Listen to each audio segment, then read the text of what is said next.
Beaucoup de gens ont un problème avec Donald Trump parce qu'il pointe du doigt des individus, les insulte et les intimide. Moi, déléguée de classe, j'accueillerai tout le monde à bras ouverts. Et contrairement à Hillary, je ne me compromettrai pas dans des activités illégales. Je ne serai pas malhonnête. Jamais raciste ni corrompue, jamais vulgaire ni méchante. En 2016, votez Daphné.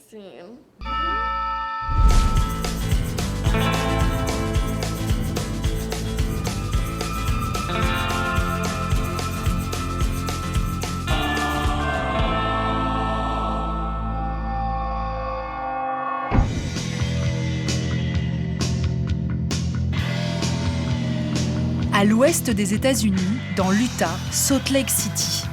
La Mecque des Mormons, ces fans de Jésus hyper conservateurs. Ce jour-là, tous les chemins mènent à l'auditorium de la ville. Est-ce que quelqu'un a une place ?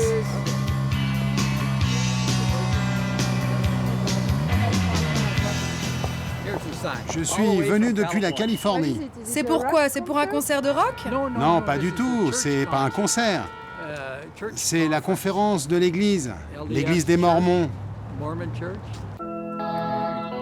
Vu les looks autour de moi, j'aurais pu me douter qu'on n'allait pas écouter du Kanye West. Je suis la seule femme en pantalon.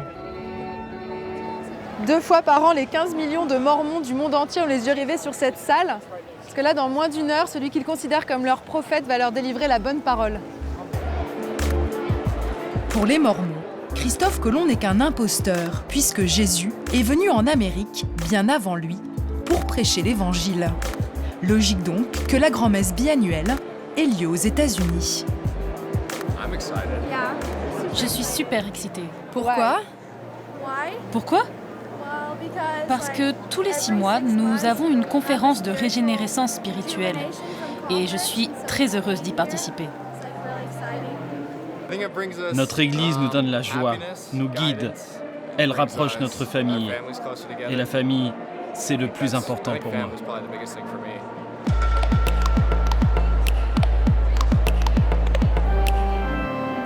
L'Utah, c'est le royaume des Mormons.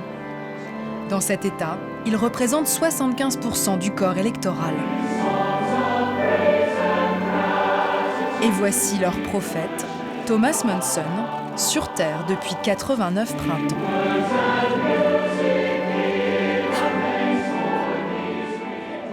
Dans quelques jours, vous élirez un nouveau président. Vous attendez une consigne de vote ? Nos leaders ne vont pas nous dire pour qui voter, mais ils vont nous encourager à y aller. Vous avez fait votre choix ? On n'a pas encore décidé. Pas si facile. Non, pas évident. Cette année. Oui. On sent que c'est ni le lieu ni l'endroit pour parler de politique.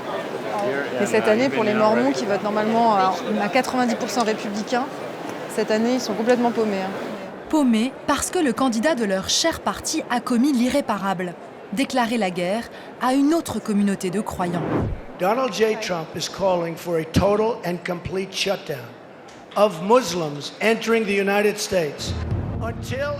Chez les Mormons, cette charge anti-musulman ne passe pas. Et Trump pourrait bien s'en mordre les doigts, car l'Utah, très conservateur, risque cette année de tomber dans le camp démocrate. Ici, on ne touche pas à la foi, quelle que soit la religion visée. Pour savoir à qui les Mormons vont donner leur bulletin de vote, je me suis invitée dans une famille. Hello, how are you? Bonjour, ça va? And what is in the bag? Qu'est-ce qu'il y a dans le sac? Là, c'est du poulet pour le dîner. Et ici, ce sont des vêtements pour l'hiver que j'ai collectés auprès de mes voisins. Amy et sa fille sont issues de l'une des plus anciennes familles mormones. Amy vit sa foi au quotidien en aidant des réfugiés. Elle veut me présenter sa nouvelle sœur, comme elle l'appelle. Bienvenue. Amy est mentor. Elle accompagne des réfugiés pendant les premiers mois de leur intégration aux États-Unis. Je te présente Rukia. Rukia a 27 ans et 5 enfants. Ils sont arrivés de Somalie il y a 1 an. L'État américain leur fournit un appartement et une aide financière. Amy, au nom de l'église mormone, se charge du reste. C'est superbe, Rukia. C'est vraiment génial. Je lui ai offert ces photos et voilà ce qu'elle en a fait. Et si étonnant que cela paraisse, c'est sa religion qui a poussé Amy à aider cette famille musulmane. Rukia, c'est ma sœur et je vais l'aider. Parce que si j'étais en Afrique et que tout était inconnu pour moi, j'aurais besoin de quelqu'un. C'est une conviction liée à mes croyances. Je sais que Dieu veut que j'aide Rukia. Même si vous ne partagez pas le même Dieu. Mais c'est le même Dieu. Dieu nous aime tous. Il n'y a qu'un Dieu. Il n'y en a qu'un seul. Un Dieu pour chacun et du poulet pour tout le monde. Sans Amy, l'intégration de cette famille aurait pris bien plus de temps. Un acte caritatif devenu militant. Ce que je vis ici, c'est la réalité et je dois obéir à ma conscience. Faire tout ce qui est en mon pouvoir pour partager cette vérité. Ce petit garçon ne représente pas un danger pour les États-Unis. Et c'est pour ça que je ne peux pas voter pour Donald Trump.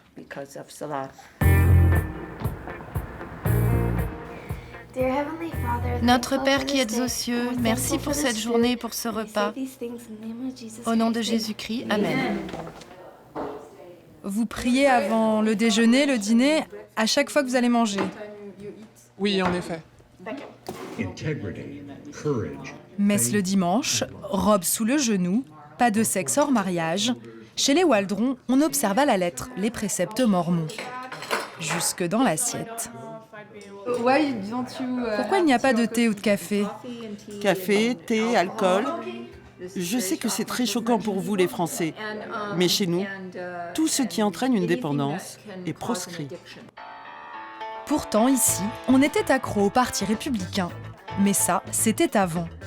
Lors de l'élection des délégués de classe, Daphné, la petite dernière, a fait un speech très politique qui résume parfaitement l'état d'esprit de la famille. Beaucoup de gens ont un problème avec Donald Trump parce qu'il pointe du doigt des individus, les insulte et les intimide. Moi, déléguée de classe, j'accueillerai tout le monde à bras ouverts. Et contrairement à Hillary, je ne me compromettrai pas dans des activités illégales. Je ne serai pas malhonnête. Jamais raciste ni corrompue, jamais vulgaire ni méchante. En 2016, votez Daphné. J'aurais trop aimé être dans ta classe, j'aurais adoré voter pour toi. Ici, c'est ni Hillary pro-avortement, pas étonnant, ni Trump, plus surprenant. Mais quand on remonte l'histoire familiale, on comprend mieux. Le gouverneur du Missouri a signé en 1838 une ordonnance exigeant que tous les Mormons soient exterminés. Et nous avons dû fuir le Missouri. Donc, quand vous avez un candidat à la présidentielle qui dit que tous les musulmans devraient être traités de telle ou telle façon, c'est insupportable. C'est effrayant. Mais alors, si les Mormons ne donnent leur bénédiction à aucun des deux poids lourds, que vont-ils faire? Ils pourraient bien voter pour le troisième homme. Gary Johnson, une sorte d'anard de droite qui espère jouer les troubles-fêtes entre Clinton et Trump. Donald Trump a si bien réussi à se mettre les Mormons à dos que certains ont rendu leur carte du Parti républicain pour adhérer à un autre parti, le Parti des libertariens. Et ces Mormons-là, ils m'ont donné rendez-vous où? Au Liberty Park. Liberty, libertarien. Et ces militants libertariens me mettent directement à contribution. Cheers! Souriez! Jonathan occupait un poste à responsabilité au sein de l'antenne locale des Républicains. Il a démissionné. Le candidat des Républicains est une caricature de tout ce que je combats depuis 20 ans. Trump, le milliardaire et ses péchés capitaux. Volage, vulgaire, vénal. Le candidat à battre à tout prix et en famille, Jonathan est venu avec son fils Christopher. Comment est-ce que je peux me rendre utile? Viens avec nous. Le petit groupe va essayer de convaincre d'autres Mormons de laisser tomber Trump. En fait, le seul moment où les Américains y marchent, c'est quand ils vont faire du porte-à-porte, quoi.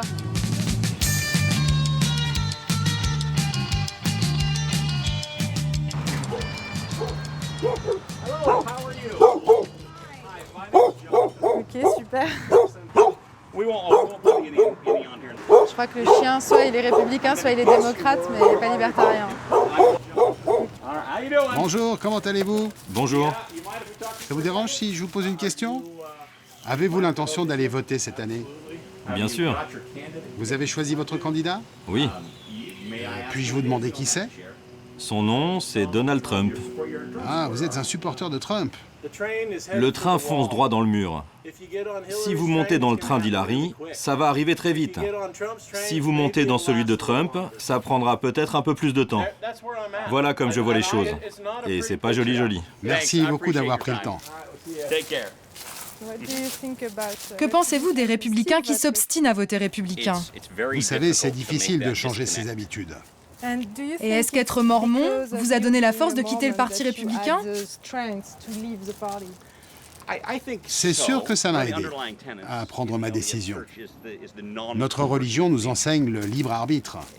Elle nous laisse libres de choisir pour qui on vote. Mais elle nous enseigne aussi qu'il faut en assumer les conséquences. Quand les Mormons deviennent des électrons libres. Le Parti républicain voyait en eux un électorat captif. Ils pourraient bien s'être trompés. Cette année, pour la première fois dans l'Utah, les voies des urnes sont impénétrables.